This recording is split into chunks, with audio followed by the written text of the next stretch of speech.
Jadi mungkin nggak sampai 10 menit saya selesai.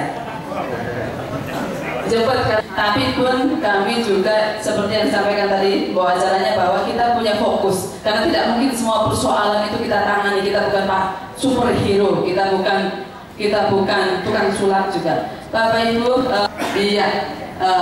oke, setelahnya nggak usah banyak.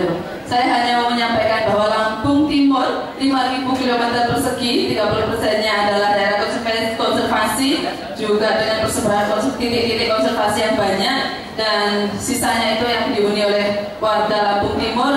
Kami kabupaten yang secara alam sebenarnya kaya. Kita punya minyak walaupun tidak sebanyak kekuasaan Bojonegoro. Kami punya tambang pasir ya, luar biasa. Mungkin Jakarta itu bikin pulau G dan sebagainya itu hampir banyak pasirnya dari Lampung Timur. Kita kebetulan memanjang begitu. Lampung Timur, lempeng di bawahnya adalah batu. Jadi untuk pasokan pembangunan hampir seluruh Lampung itu batunya kebanyakan dari Lampung Timur. Kemudian tanahnya subur luar biasa. Jadi sudah nggak kurang-kurang seharusnya dengan manajemen yang baik. Nggak ada lagi warga Lampung Timur yang miskin. Tetapi apa? Kita juara urusan. Kami juara urusan kekayaan alam, tapi kami juga juara urusan kemiskinan. Jadi ini sesuatu yang tidak masuk akal. Dari situlah memang saya meyakini betul ketika pelaksanaan HAM di Lampung Timur ini bisa maksimal, seharusnya bisa mengurangi persoalan satu demi satu yang ujungnya bisa mengurangi kejuaraan yang diperoleh oleh Lampung Timur urusan kemiskinan. Kita Lampung Timur 17,5%, ini lebih tinggi dari angka kemiskinan provinsi. Kemudian sedikit lagi saya sampaikan bahwa pendidikan di Lampung Timur hanya usia 7, pelama usia sekolahnya hanya 7 tahun, artinya kelas 2 SMP sudah drop out sampai dengan hari ini, dengan fasilitas yang masih banyak persoalan. Ini sekedar untuk merefresh Bapak Ibu sekalian tentang Lampung Timur. Slide nggak usah, cukup itu saja. Oke, ya intinya Lampung Timur itu mininya Indonesia. Kita ada berbagai suku, berbagai budaya, semua agama aja ada. Lampung Timur kalau mau cari Bali banyak sekali, cari dari segala suku yang ada di Sumatera semuanya ada, dari mulai Minang dan lain sebagainya, segala Bali, Bugis. Ada satu kecamatan yang kita serasa kalau masuk ke sana seperti masuk ke Sumatera, Sulawesi Selatan, Bugis. Kemudian Batak, Sunda, ada kampung Sunda penuh, Pak Dedi. Kita banyak kecamatan yang sudah di sini. Jadi kebinekaan ada di Lampung Timur. Oke, slide. Lanjut, nggak usah ngomongin visi-misi kita, nggak lagi kampanye ya.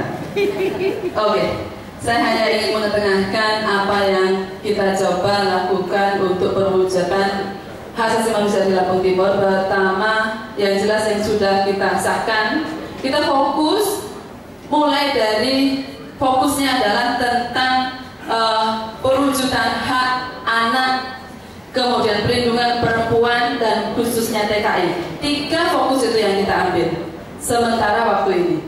Pertama, tentang Perda Nomor 5 Tahun 2016 tentang Kabupaten Layak Anak, yang ini sudah mulai dengan breakdown kegiatannya adalah kita mencanangkan kegiatan di desa-desa, yaitu desa ramah anak.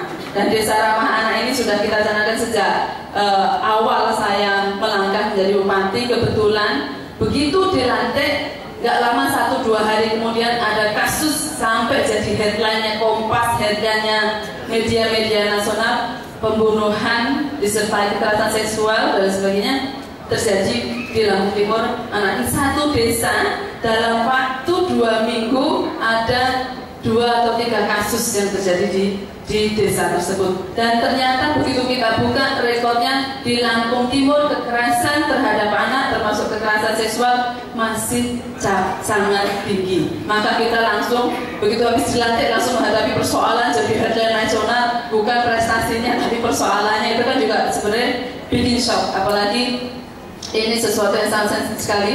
Jadi langsung kita implementasikan Perda Nomor 5 Tahun 2012 tentang Kabupaten Lanyana, yaitu mencanangkan desa ramah anak.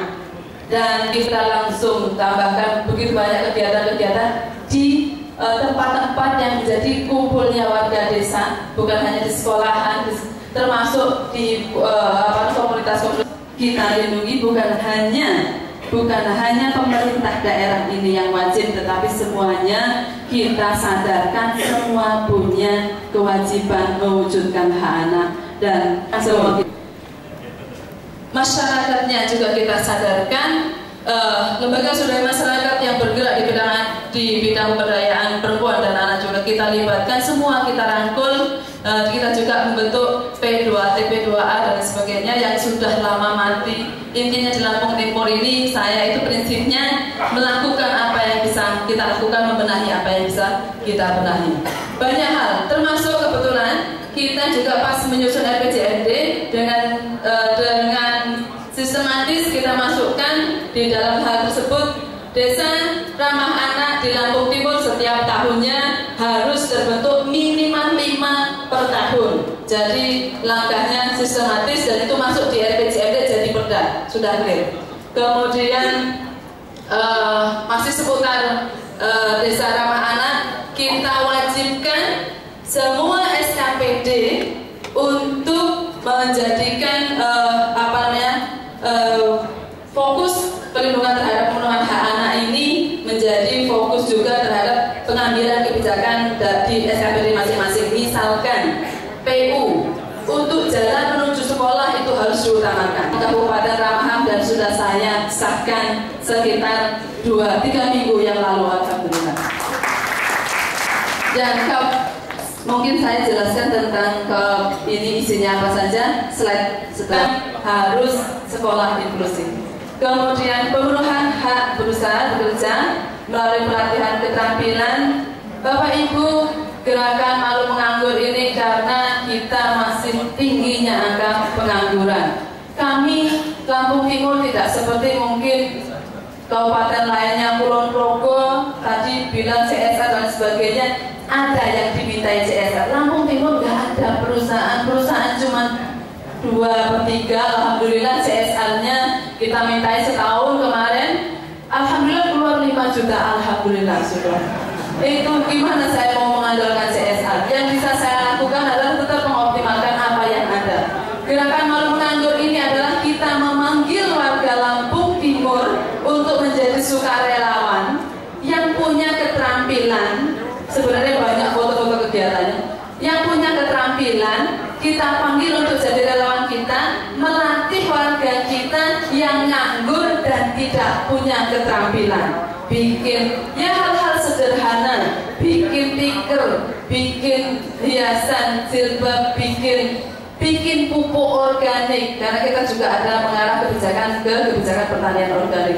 Bikin apa saja yang bermanfaat, motong rambut dan lain sebagainya. Jadi ini sifatnya adalah gerakan gotong royong, karena kita tackle Lampung Timur, gotong royong membangun Lampung Timur. Kemudian Lampung Timur yang kita mengambil gerakan ini untuk melakukan pembinaan terhadap keluarga tenaga kerja Indonesia. Pemenuhan informasi publik, alhamdulillah juga seluruh alhamdulillah terlaksana. Memang ini agak belum semuanya mau, karena kalau sudah dibuka pintunya begini, masyarakat langsung bisa terkoneksi dengan pemerintahnya. Kalau ada apa-apa termasuk lapor, Bu, itu PNS di SKPD ini, di dinas ini jarang masuk, kerjaannya proyek saja. Ada laporan yang begitu, Bu, ini bikin ada kisah warga miskin ditolak di rumah sakit. Semoga bisa kami jaga dan seterusnya. Kemudian banyak hal yang menjadi manfaat dari peluncuran sistem pengelolaan pengaduan pelayanan COVID dari kabupaten-kabupaten lain yang sudah settle dan sebagainya. Kami Lampung Timur sekalian, pengingat